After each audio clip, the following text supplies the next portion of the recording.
Hi everyone, this is Sarah, and I want to talk about loneliness today because I see a lot of people talking about feeling lonely. And this year, especially as people have been separated from other people, there's been a lot of talk of loneliness. So, first, I want to talk about what loneliness can feel like. So, loneliness is kind of a version of sadness. It can feel like, obviously, sadness, loss, grief, sorrow or regret, and disappointment. And the interesting thing about loneliness is that it often happens when we are going through a shift, when we are in a place whereby perhaps the environment we're in brings a limited amount of joy, whether that environment is our work environment or our home environment or the relationship that we are choosing to engage in. And it happens when we start to notice that there is a lack of positive emotion. And we start to engender feelings of difference. Why am I different? Am I different? Why are people not aligned with me? And it raises all sorts of interesting questions.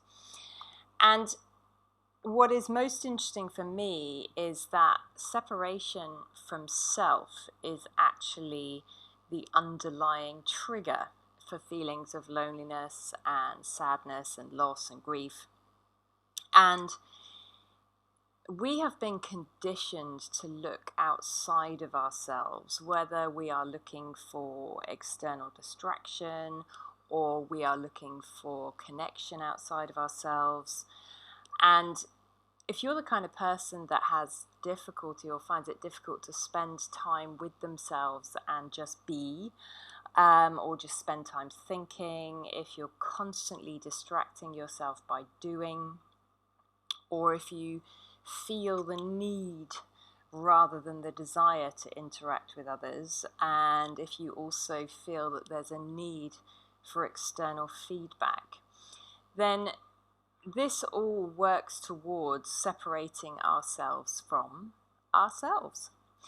And it's a really bizarre situation because actually we have everything that we could possibly want inside.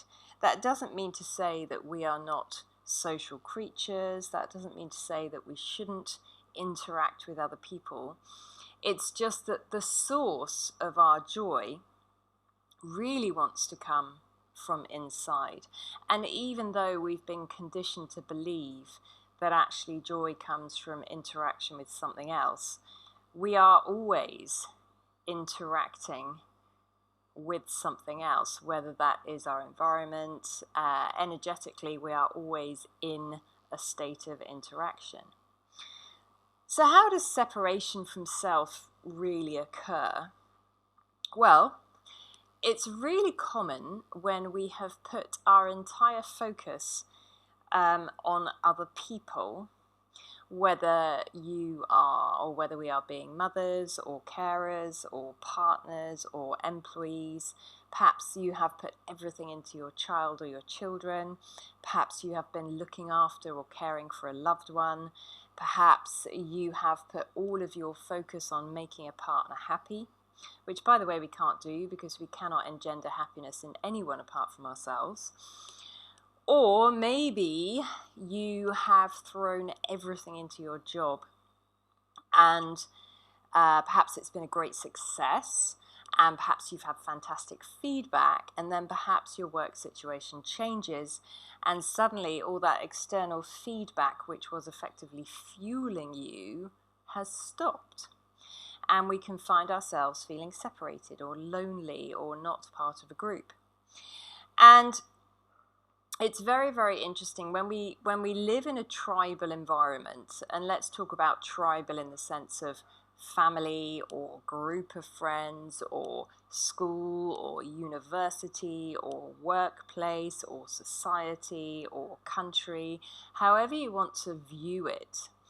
When we are part of a specific group, often we put the responsibility for ourselves outside of us. We put our empowerment outside of us, and we start to perhaps lean on other people or look for other people's feedback. And the more we do that, the more we actually step outside of trusting ourselves. We kind of separate from the self, from the individual, and we look more to group.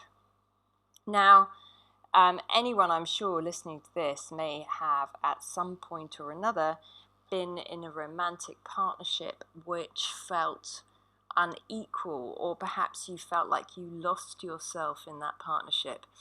And then perhaps after it ended, you were like, wow, I really lost myself there. Or perhaps your friends said to you, you vanished when you went into that relationship. And perhaps it became all about them and all about making them happy.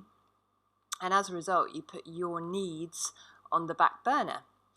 And, all of these intentions are fabulous. It's just that it's really important we always have an individual identity, because an individual identity and an awareness of that allows us to trust ourselves. And also, when we trust ourselves, we can project that trust outwards to trust life and feel safe, and also to trust other people.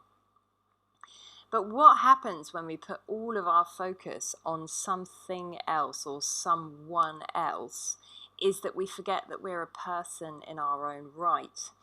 And actually, our focus starts to turn towards getting feedback from something or someone else in order to fuel our inner happiness.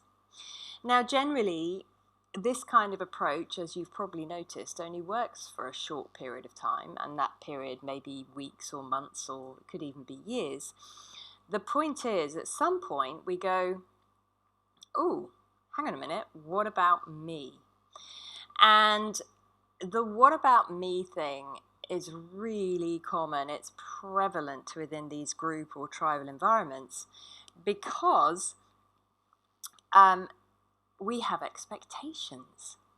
When we channel all of our energy into something or someone else, there's no way to avoid the truth that we have an expectation of what we will get out of that, what will come back to us. So let's say we are, in a romantic relationship, and we channel all of our energy into supporting that person, making that person feel good, or trying to make that person feel good, trying to create happiness and joy and excitement for that person, which of course we can't do. That's a separate discussion about the illusion of control. However, it links very heavily or strongly to this concept of expectation. When we put everything into a job and we don't get rewarded in the way that we want, there is a mismatch in the result and our expectation. In the same way, when we set up a business, if it works instantly and it goes flying, which is often rare, we're like, wow, this is great, I'm really in alignment, this is all happening, I'm getting the feedback I want. And then if something happens where that kind of fast forward movement and momentum slows or stops, then actually our expectation has a mismatch. And we feel at a loss. We feel like we have lost something, and we start grieving for what we used to have. So if we can start to think about feelings as part of a cycle. So just as nature has cycles, so Mother Nature goes through, depending where you are in the world, it goes through autumn, winter, spring, summer. If you're on the equator, you're going to go through a hot and sunny season. You're going to go through a humid and monsoon season. The point is that everything happens in cycles. So loneliness is also on the same cycle as not loneliness, because it's only with the comparison that we can be aware of both. And it's a cycle because it's circular rather than linear as you might imagine. We have this perception, this idea that, you know, if somebody dies, then we have lost them, because in the past, from a linear mindset, in the past they were present physically, and in the present they are no longer physically present. And yet, that connection is still there, because really we were connected to them in our thoughts, in our minds, which is all energy. So if we can think of loneliness in the same way, and we can think of loneliness as part of the growth cycle, when we are moving out of one group and we are looking to find our new group, we feel lost. We feel a sense of grief, the kind of grief whereby, you know, we know that we are moving on, we know that we are growing and developing, and yet, you know, there's a small part of us that likes the comfort of the old feeling of where we used to be, linear thinking. And yet, if we can think of it in this cyclical or circular way, where we know that the polar opposite of loneliness is not loneliness, and there's an awful lot of stuff in between. There is hope in between loneliness and not loneliness. There is desire in between loneliness and not loneliness. And it really is all just a cycle and part of the cyclical momentum of life. So, what do we take from all of this? Well, firstly, if we really do have a loneliness pattern in our life, then if you're listening to this, it's time to go inside. It's time to really work out who you are, to really work out what creates joy in your world. And that could be something as simple as, I don't know, looking at animal pictures on Instagram, or looking at things that inspire you on Pinterest, or standing out in nature in bare feet, or hugging a tree, or watching films, or playing music, or dancing, or running, or lifting weights, or whatever on earth it might be. It doesn't really matter. It's about the reconnection to yourself and really working out who you are, and thinking of yourself as an individual, almost in isolation, which is, by the way, another feeling of loneliness. So loneliness triggers that feeling of isolation, which actually allows us to perceive ourselves as an individual. And once we start to see ourselves as an individual again, we have the opportunity to reach inside and say, hey, what is it that makes me happy? What really is it that gets me excited? What really is it that raises my vibrational energy so that I feel energetic, happy, joyful, excited? In the same way, what is it that triggers the opposite of that? What is it that triggers not happy, low energy, not excited? And we start to see the cycles that we are operating on. And, you know, we can use even linear thinking to help us get there. We can say, okay, are there any activities in the past that I used to engage in and I have stopped engaging in, and yet they used to bring extreme happiness for me? They used to bring a feeling of excitement. I used to feel in flow.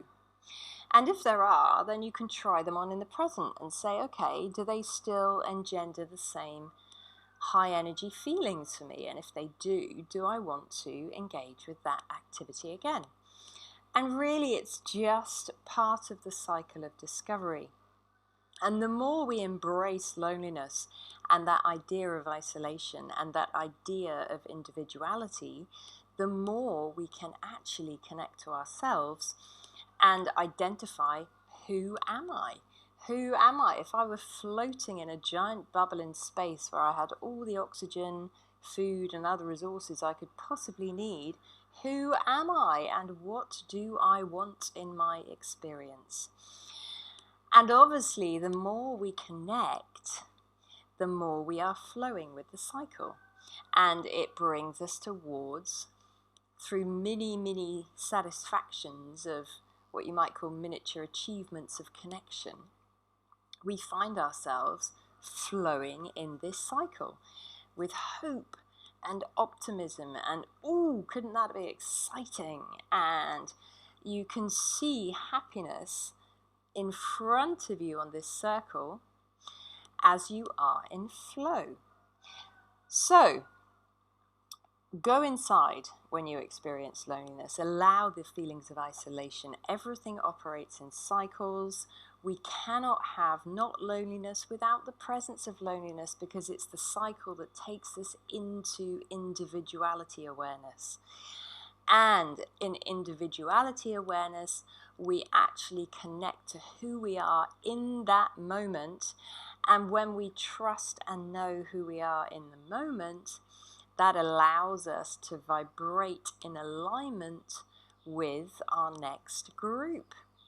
And this is the reason that in social evolution we cycle through group and individual levels, because we are always moving. This isn't something that actually we have to try. It's something that we want to embrace, because actually these feelings come naturally as we grow and evolve. It is part of the natural cycle of life. And if we allow ourselves to be guided with that concept of Mother Nature, that concept of cycles, then we know we are always shifting, and we know that a feeling is just a feeling, and it's there for a purpose to keep us moving, to maintain our momentum. And momentum is flow. So, next time you find yourself feeling lonely, or grief, or sadness, or loss, or any of these other emotions that relate to that separation from self, as we separate from group, because who am I outside of that group that I used to be so grounded in? Think of yourself like Bambi, like a baby deer being born into the world. It's a little bit tricky to walk to begin with, because we don't know this world. We don't know how to drive these feelings, except that if we allow ourselves to be aware that we have been through loneliness in different jackets, and depending on how old we are and depending on our life experience, we've been through it several times before.